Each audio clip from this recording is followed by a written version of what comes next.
This is the Bates Bobcast, our weekly podcast where we take a look at the week that was in Bates athletics.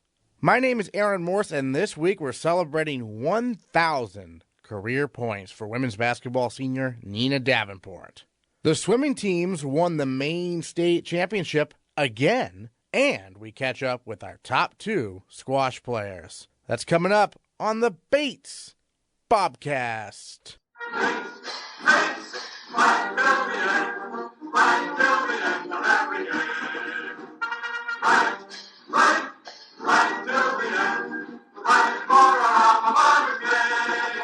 The Bates women's basketball team defeated Maine Augusta 67-58 on Friday in the Bobcats' home opener. Senior Nina Davenport led all scorers with 25 points, including the 1,000th point of her career. Carly Christophe, the sophomore point guard, over to Davenport, who will drive to the elbow and kick it outside for Friedland. Now back to Davenport, right wing three, got it! And Nina Davenport is the 20th Bates women's basketball player in program history to eclipse 1,000 career points, and the crowd knows it. After the game, Davenport talked about the milestone and the win. What was a sense of relief? What was going through your mind? Very much a sense of relief. I was very happy to just get that out of the way, and it's like, okay, let's play basketball now. So, very, very relieved. Well, I know that first try you took a three right away. Yeah. Hopefully get it right away, right? I was like, I'm open, because before the game I was like, I don't need to get it on the three. Like, I'll take a layup, like, I'll get it anyway. But I was like, well, I'm open, I might as well shoot it. And I was like, I missed it. I was like, all right, calm down, Nina, calm down. Like, let's focus, just play basketball, play the game, it'll happen. So, yeah. And it looked like for a second you guys thought the game was going to stop or something. Well, I thought so, because usually when I've seen other people do it, they stop. So I was like celebrating, like high-fiving the coach, like, get back on defense. And I was like, oh, they're not stopping. And I was like, all right, let's get back. Right. So luckily they didn't get a fast break layup out of that. So.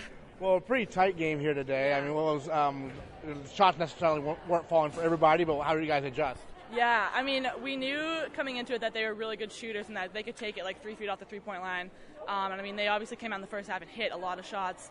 And our defense, we were kind of mixing it up between our different defenses that we did. So just kind of, in the second half, we really focused down on our defense, getting that second help rotation, boxing out everyone, and just containing their shooters. And I think we did a much better job of that the second half.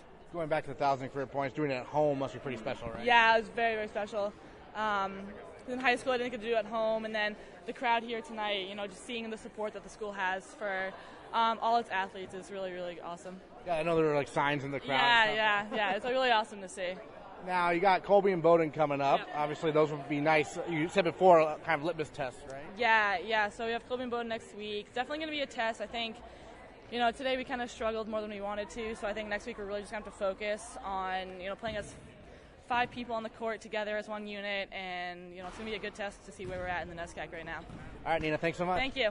The Bates swimming teams won the Maine state championship over Colby, Bowdoin, and the University of Maine last weekend. The 2-day event simulated what the Bobcats will see at the NESCAC championships, meaning it was a grind. Lots of events and lots of fast times. Our female Bobcat of the week, sophomore Janika, put up the fastest times, winning 3 individual races and setting the school record in the 100 IM along the way. Well, I really like the IM because it gives you the ability to switch between different strokes, and it's not just one thing. So I really enjoy the variety in both the training and in the races. What was working particularly well, I guess, on the weekend there?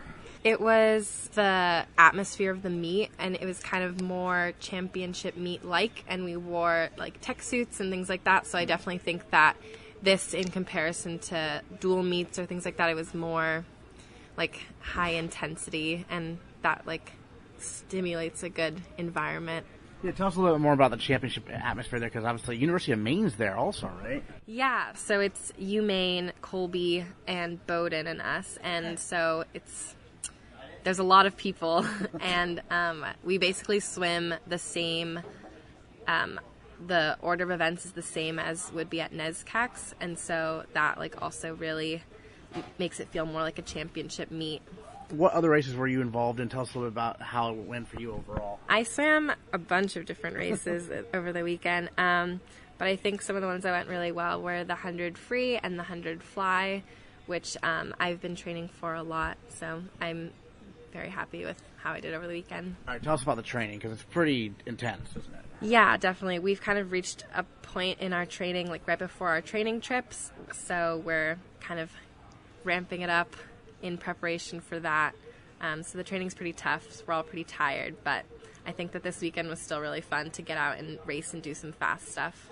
What's a typical practice like? Well, I'm in the sprint group, so for me it's a lot of like short sprints, like varying the rest, I guess. Yeah, kind of a lot of yardage.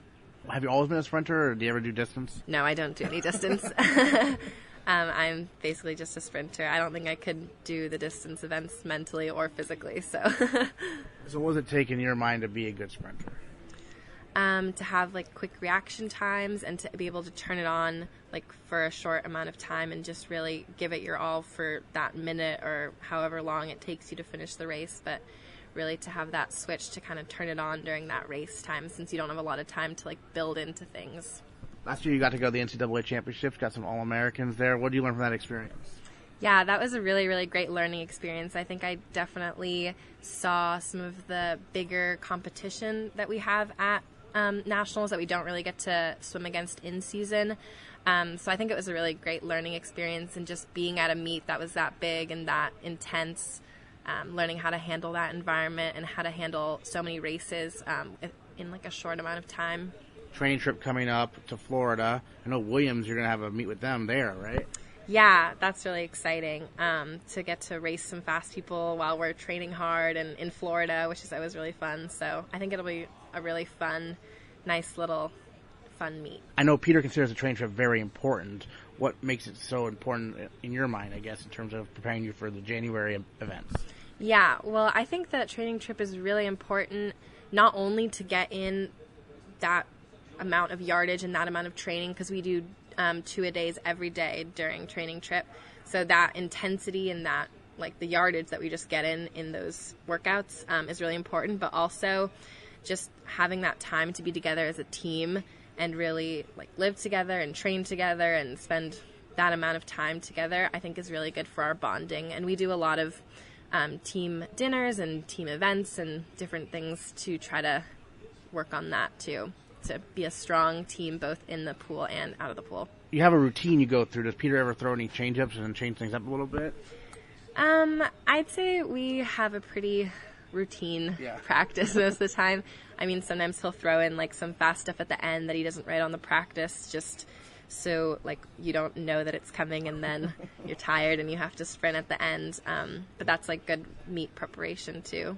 Absolutely. Well, Janika Ho, our female Bobcat of the Week. Thanks so much. Thank you. Senior Teddy Pender is our male Bobcat of the Week. He not only won 4 individual events, he also helped the Bobcats win a pair of relays and earn points with strong finishes in events he doesn't usually swim. It was a great time. We had a great atmosphere on poolside. There wasn't a point where anybody was sitting down. Everybody was cheering, which is great to see. And the sheer number of events that we all swam it was a character building session over the weekend. And it's great to see that where we're at this point in the season, and I'm really looking forward to the rest of the season as well. You mentioned the variety of events. You swam a few events you don't normally necessarily specialize in, right? I do like to test my hand in a couple of other events from time to time, and this weekend was a time for that. I swam the 100 breast and a 50 breast. I lost to a junior on our team, Alex Bedard, and I have no problem with that. It's always healthy to have a little bit of in-team rivalry, but you know the best man's going to win, and that's usually Alex in the breaststroke. I also swam the 100 IM, and that's a lot of fun. It's kind of rare that we get a chance to swim that. So yeah, it's nice to get not necessarily a break from my main events, but it's just fun to race other things and test out new strategies. I know the University of Maine was there too, so that adds a little extra intrigue, doesn't it? Yeah, I mean, Maine is a Division I school, a school of like 20,000 kids. It's great to race them. They're a great team, and they're great competitors too. You touched on this, how you're going up against your teammates in a lot of these races, like Alex and other folks as well. So, I mean, in practice, it must be a real competitive atmosphere too, right? It's really competitive in practice, but that's why it's so great. And I always tell the guys that there's nobody I'm more scared of racing against than my teammates, because I know what they're capable of. And then we talked a little bit with Janika about this, but the training I know is very intense. For people who don't know, describe a typical day for you when you're training for these meets. Sure. So we're usually up pretty early. I'm up at about 5:30. Walking to the pool about 5:50. On poolside 5:55. In the water at 6. Or lifting at 6. And then again in the afternoon, either at 2:30 or 4:30, we're back at practice again for 2 hours. So it's very rigorous. And at the moment, we're just putting a lot of yards under us, and that's going to give us a good base for the second half of the year, where we just look at sprinting and racing and getting a hand on the wall first. How do you find time to do homework? It's not easy to get everything done on time, but it's something that you need to do. And I'll never forget a talk our headmaster gave us in high school, where he said, you can always be more busy, you can always do something else. And I took that to heart, and it's something I carry with me from day to day. And if I'm ever struggling with something, I always try and keep things in perspective. That I will always have time to finish what I need to do before the deadline. And it's just a matter of staying on top of your work. Absolutely. Well, the core of the men's team that really made a lot of history for the program last year, back this year, including yourself, how excited are you for the potential of this team? Because it seems like you guys are ready to set even more records this year. There's definitely a lot of potential in the team. We're just a little smaller than we were last year. We did graduate a lot of guys, particularly out of the sprint corps. But it's nice to see that we have a lot of freshmen who are now joining the sprint corps of the team and really rising to the occasion. So in terms of breaking records and going certain times, this team is a totally different dynamic, and it's very special in itself. And they're going to achieve a lot, I'll say that. Maine state champion again for the team. What does that mean for you to, dominate Colby and Bowdoin these last few years, and you, Maine, for that matter? It's a lot of fun. Yeah. But the guys at Colby and Bowdoin and Maine are, we have great rivalries with them, and it's always great to get up and race against them because they don't want to lose and we don't want to lose. But at the end of it all, we're all friends, and we all shake hands and say well done to each other because that's what it's about. And then at an actual meet, when you're done with an event, because you do so many different events, what's your procedure to prepare for the next one? You obviously cool down for a bit, and then you get time to cheer your teammates on too, right? Yeah, so basically it's up on the blocks, race, get out, warm down as much as possible before your next race. If you watch the videos, you'll see men and women in the warm-down lane cheering for other people, and then warming down more, and then getting out, getting a quick drink, shaking off whatever lactate you have in your legs and arms off, and then getting ready to go again. But that's what it's about, just getting up, going again and again and again. It's just great practice for conferences. Well, we got the training trip coming up. It's going to be your last one, right, as senior this year. What do you most look forward to? Maybe what do you most dread about it? The fatigue and the lethargy that will come with training trip is what I fear the most. But it's a great time to get yards under my belt, and I've grown up swimming long course, and that's what we do down in Florida. So it's something I'm more used to, and I enjoy. Being in the sun's always nice as well. Heading to the beach is fantastic. I grew up on the beach as well, so it's always nice to feel somewhat at home down in Florida. You have a meet against Williams, right? Do you do that every year, or is this different? Last year we weren't able to swim them because our training trips didn't overlap, and we swam Wayne State. I was actually very sick for that meet, so I wasn't able to compete. But yeah, we do have a meet against Williams. It's not an official meet, but it's great racing those guys. Any experience against the Williams crew is a good one. They're an awesome bunch of guys, and they're great to compete against. Great. Last question, any other thoughts on this past weekend and what you saw from you and your teammates? It was just a fantastic performance overall. The way we stood up and cheered for each other. I remember one of our first years said, wow, one really good swim really does lead into another one, and it was just contagious amongst the whole team. And once we kick it off right, it just followed through, and that's just what we have to continue doing for the rest of the year. All right, Teddy Pender, ML Bobcat of the Week. Thanks so much. Thanks so much. The squash teams took a trip to Poughkeepsie, New York last weekend to take on Vassar and Haverford. The men improved to 4-0 on the season with a 9-0 win over Vassar and a 7-2 victory over Haverford. The women fell 5-4 to Vassar, but bounced back to beat Haverford 6-3. This week, we chat with the top players on both squash teams. Sophomore Luca Polgar plays at the number 1 position for the women's squash team. She's undefeated so far on the year and earned first team All-NESCAC honors last season. First of all, you grew up in Budapest. How did you first even hear about the opportunity maybe to come play squash at Bates College? When I was 18 and I was in my senior year of high school back home, my parents got me for my 18th birthday to come to the U.S. Junior Open to play squash. And so I came, I talked to a couple of college coaches, and they all told me to try to go to a boarding school first. So I applied to a couple of them. I got into Hotchkiss in Connecticut. So I went there for my postgraduate year, and then I just heard about Bates when Pat, our coach, tried to recruit me. So we came up here, I visited, and I just loved the place. I loved the team, and I applied DD1, got in, and that's how I'm here. Great. What was your year like, the post-grad year there in Connecticut? It was very tough. My English was not nearly as good as it is right now, so I was just trying to learn as much as possible. I was trying to just get through my classes. It was very tiring. I was not nearly fluent. And it was hard to first to interact with people on a day-to-day basis in a foreign language, and it just got better day by day, and it was a really good preparation for Bates. Great. Had you ever been to America before the U.S. Junior Open there? No, that was my first time, and the second time was when I moved to Connecticut. So what was your first impressions of the States, and what differences and similarities between where you grew up? I don't even know how to compare it. It's just the culture is so different. Hotchkiss was very different than Bates. Right. So at Hotchkiss, I didn't feel as comfortable as here.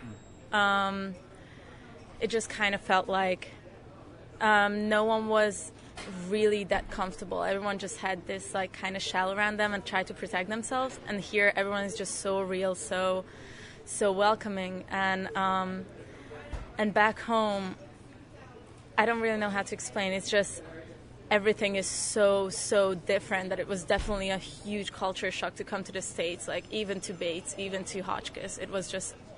It's unexplainable. I don't know how to. Well, sure. Maybe like one adjustment you had to make besides the language, obviously. Maybe the biggest adjustments were how people dress on a daily basis. that was very shocking for me, since back in Europe you don't leave your house wearing sweatpants. You don't leave your house not trying to look good, without wearing makeup, without presenting yourself. And here people are more comfortable, just go do groceries on a Sunday morning in their pajamas. That never happens back home. So that was tough for me to recognize that. Yeah, that's something that people do, and that's acceptable. Yeah. Interesting.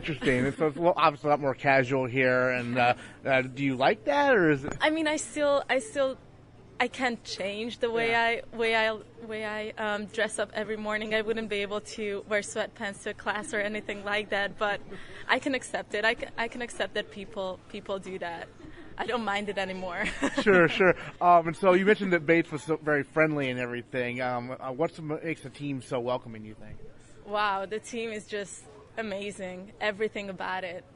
We have so many international players, which makes it so much easier. Which made it so much easier for me to adjust to Bates in general. There were a lot of people who went through the same things as I did, and we just have a support system that I don't think people realize from the outside, but we all do love each other so much that it's just a big family. It's amazing. Now this fall for the women's squash team, it is interesting because there's a lot of people studying abroad. I know Christina's down in D.C., and so what's it been like? Obviously it gives other players some opportunities, right? Yeah, we have so many new players. We have some returners, Kata and Hannah, who didn't play last year. So they came back. They're seniors this year, and we have a lot of freshmen on the team, and they're just all so great. I was actually kind of concerned by having so many new players, but everyone is just getting along so well that it's not hard. It's not hard to adjust to that. This past weekend, you had an interesting trip, right? You went out to Vassar there in Poughkeepsie. I'm sure you've probably never been there before. I have, though. You had? Yeah, I have. Okay. I have. My best friend's grandparents live in Poughkeepsie, so there you go. Yeah, I actually spent my last Thanksgiving there. So you were comfortable in the surroundings? Oh, yeah. I know you went to a museum, right? Yeah, we went to the FDR Presidential Library. We had a really nice tour there. What did you find most interesting? Wow, it was everything. I found most interesting. I think that was the background they had. Their FDR's life growing up, Eleanor Roosevelt's life growing up. It was just amusing how, because you think about them as the president and the first lady, and it's just so distant. But then you get to know about their struggles when they were younger, and they just kind of become human. Great. Are you going to get a chance to go back to Hungary for the holidays? Oh yeah, I always go back for Christmas. Okay. Yeah. What's Christmas like over there? It's more. It feels like compared to America, it's more like a family holiday and not that consuming oriented. So my family doesn't give presents anymore to each other. We just we all have to make a dish and just put it on the table, and we just spend time together, and that's always a really fun time to just hang out with them. Terrific. And then January you'll restart the squash season here at Bates. What are you most looking forward to the second half of the season, if you will? Oh wow, I'm looking forward to all the home matches that we're gonna have. We're gonna have home matches every weekend, and I'm really excited for my friends. Last year we didn't have a lot of home matches, and this year I'm just really excited about my friends coming out there and all the support that we're going to have, or we hopefully are going to have. And I'm really excited about playing Middlebury home and Williams at home, and it's just hopefully we'll get the wins that we need to get and move on strong. Well, I wanted to touch on you playing at the number one position. You earned that spot last year. You've been doing it again this year. What's that like to be at the number one spot? So I was playing number two first semester last year, and then second semester I was playing number one. I'm still playing number one. It's obviously a lot of pressure, but I think everyone has a lot of pressure on the team. I personally feel like it's an honor to play number one for this team, and to be able to talk to people at other positions, trying to give them advice about their play. It's obviously it's a lot of responsibility too, but I like it. I really like playing number one and just playing on the team in general. It's really nice. Great. Luca Polgar, thanks so much. Thank you. Sophomore Mahmoud Yousry plays at the number one position for the men's squash team. Just like Polgar, he was a first-team All-NESCAC selection last year and is undefeated so far this season. Mahmoud, before you came to Bates, you were at boarding school for 3 years. What was that experience like coming over from Egypt to America for that experience, and how to prepare you for college? It all started in 2011, really, when I came to the U.S. Open here, and I was playing U15. Happened that I won the tournament, then I started looking at high schools in the States. I looked at a few of them, and then I ended up at Brooks School. I repeated sophomore year at Brooks, and I kept going till senior year. I started talking to a couple coaches, like there and that, just like everywhere, just trying to find the best fit. But then eventually I talked to Pat, and then I visited Bates. I came here, saw the team, saw the courts, saw the colleague, and went to a class in two. It really felt good. Like, it felt special. I didn't have the chance to visit that many colleges, but I knew when I stepped on this campus it was something special. And I have a theory that, like, wherever you go, you're gonna find the great people. But I wanted to meet the great people here at Bates. When did you start playing squash? I started when I was really young, but like I started taking it seriously when I was 9, because my dad used to play with his friends and whatnot, and just I used to go watch him, and I really felt that like I would enjoy the sport. But then when I was 9, I started participating in tournaments and started from there. Great tradition here at Bates with Egyptians coming over and doing quite well. I mean, were you familiar with Ahmed Abdel-Khalik before you visited or anything? Yeah, absolutely. Before Khalik actually came here, we were on the same club team, and we played together for a little bit. And yeah, I knew him before I came. Right, because you're both from Cairo, right? Yep. Okay, yeah. Okay. Great. And so when you first came over to the States, what was your first impression of us compared to like life in Egypt? I mean, honestly, I didn't have any expectations. I wanted to just like come here and experience it, just like have the first impression and all that. When I first came, it was kind of like a cultural shock. I had to adapt a little bit and like find like where I need to change, what like I need to compromise to have the best of both worlds, pretty much. And because like I still go back home like every break, so it was like the first, I'd say like 4 months were a little hard, but I eventually found my way. Great. And you're playing the number 1 position this year. You played number 2 last year behind Ahmed Hatata. What was that experience like to kind of learn from him? And now he's coaching this year as a volunteer. Yep, last year was great actually. We had like a kind of like an unspoken competition. I put a target on his, it was never personal of course, but like I put a target on his back and he knew I was coming for him. So we always had that little like tension on court when we hit together. But it was absolutely healthy, and like it definitely benefited both of us, because like he was trying to push forward to like not get me to beat him pretty much, and I was always trying to chase him around. But I gotta give him the credit. He was able to secure the number 1 spot and do pretty well at the end of the season. Well, now this year he can share some of his tips and tricks, right? Yep, absolutely. What do you most applied to your game this year, maybe to improve on from last season? I mean, last year I had to watch him play on number 1, and like I realized it was a big responsibility, because like whether you like it or not, like when you look at a team, you start by looking at the top of the ladder, and I'm fortunate enough to be number 1, but of course I'm not taking that for granted, and I'm putting in a lot of effort to at least make sure to myself that I deserve to be there.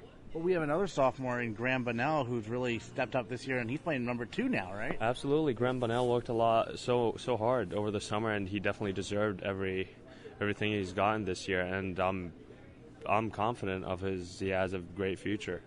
Now, you guys took a trip to upstate New York this past weekend. I know you got to go to the FDR Museum, right? What was that experience like? It was a lot. It was a great experience. It wasn't my first time, but it was good to be there and like with the team, and just share that experience with the team. So you've been there before. What was the context of that? It was over winter break.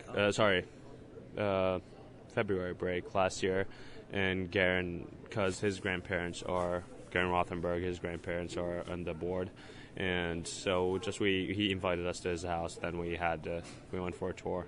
And the team's off to a great start this year. You've been obviously watching other guys up and down the ladder. What have you seen from them in terms of making it all click so far?